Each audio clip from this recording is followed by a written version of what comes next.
Let me first explain why we are all in this Hawaiian shirt garb today. About a year ago, we lost a very dear friend of the show, Susie Aikman, our longtime floor director, who was a big fan and collector of Hawaiian shirts. Well, we wore them last year as a special tribute to Susie to show her that we were thinking of her, and we decided that it would become an annual tradition. So we're kicking that off tonight.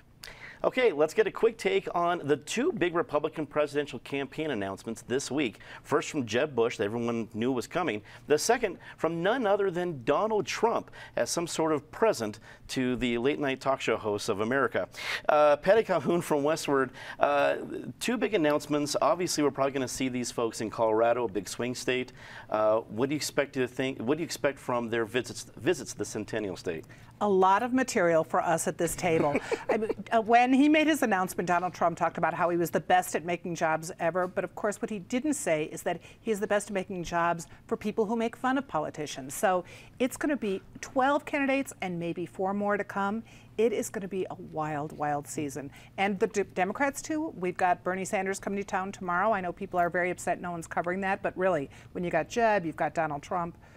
We'll have time for Bernie. Exactly. David Kopel from the Independence Institute and DU Law School. Probably two ends of the spectrum here. And Donald Trump, which I'm not sure there's a lot of people out there that put a lot of seriousness in his chances of finally getting the nomination and a victory.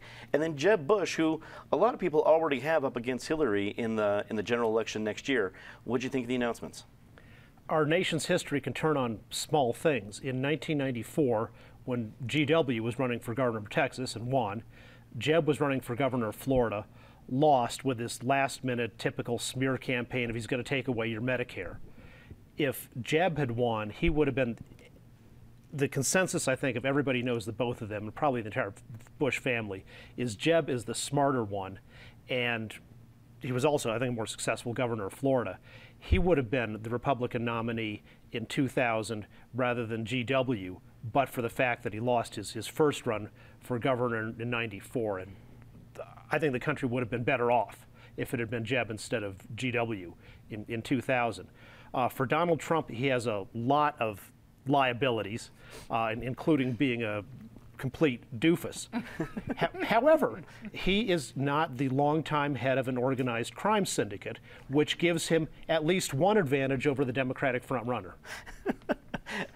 Up next, Penfield Tate, attorney with Greenberg Traurig. Always a pleasure to follow David if he's going to throw that kind of a curveball. But I guess the announcement from Jeb Bush wasn't a surprise for me, Penn. But I guess what was fun to see that the campaign's all based around Jeb and not Jeb Bush. Did that surprise you?